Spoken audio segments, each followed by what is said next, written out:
High বন্ধুরা, আজকের এই ভিডিওতে আমি আপনাদেরকে দেখাবো কিভাবে আপনারা ইমেল করবেন। অনেক সময় দেখা যায় আমাদের ফটো, ভিডিও এবং টেক্সট ইমেল পাঠাতে হয়। তো আজকের এই ভিডিওতে আমি দেখাবো কিভাবে আপনারা আপনাদের মোবাইল দিয়ে খুব সহজে আপনারা মেল করতে পারবেন। তো তাহলে চলুন ভিডিওটা শুরু করা যাক। তো ফার্স্টে যেটা করতে হবে, আপনাদের জিমেল যে অ্যাপটা আছে এই অ্যাপসে প্রবেশ করতে হবে। তারপরে আপনাদের সামনে এরকম একটা ইন্টারফেস আসলে যেখানে দেখতে পাচ্ছেন রোল আইকন, আপনারা এখানে একটা ক্লিক করে দিবেন। তো বন্ধুরা, ক্লিক করে দেওয়ার পরে আপনাদের সামনে এরকম একটা ইন্টারফেস চলে আসবে। তো এখানে দেখতে পাচ্ছেন ফর্ম, অর্থাৎ আপনার ইমেলটা কিন্তু এখানে শো হবে। আপনি যে ইমেল করতে চান এখানে 2G অপশনটা পেয়ে যাবেন, এখানে সেই ইমেলটা বসিয়ে দেবেন। তো আমি জাস্ট এখানে সেই ইমেলটা বসিয়ে দিচ্ছি। ওকে বন্ধুরা, তো তারপরে এখান থেকে দেখতে পাচ্ছেন সাবজেক্ট, আপনি কি সাবজেক্টে করতে চান, অর্থাৎ এখানে আপনি যে সাবজেক্ট দিতে চান সেটা দিয়ে দেবেন। অর্থাৎ আমি এখান থেকে হ্যালো দিয়ে দিলাম, ঠিক আছে।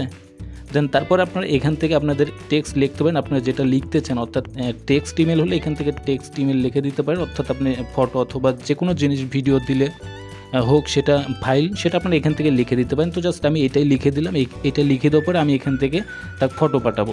তো এই যে এখানে দেখতে পাচ্ছেন একটা অপশন, আপনারা এখানে ক্লিক করে দিবেন। তো বন্ধুরা, ক্লিক করে দেওয়ার পরে দেখতে পাচ্ছেন এখানে কিন্তু ফটো শো হচ্ছে, ক্যামেরা শো হচ্ছে, ফাইল শো হচ্ছে এবং ড্রাইভ। তো আপনি এখান থেকে কি দিতে চান, আপনি কি এখান থেকে ফটো অথবা যেটা দিতে চান এখান থেকে জাস্ট আমি একটা ফটো দেবো, ফটো ইমেল করবো। তো এখান থেকে ফটোটা একটা ক্লিক করে দিলাম।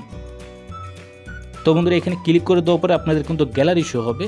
তো দেন এখান থেকে চাইলে কিন্তু আপনি অ্যালবাম থেকে আপনি যে ফটো অথবা যে ভিডিও দিতে চান এখান থেকে কিন্তু আপনি চাইলে কিন্তু খুব সহজেই সেটা দিতে পারবেন। তো এখান থেকে জাস্ট আমি একটা ফটো এখান থেকে চুজ করলাম।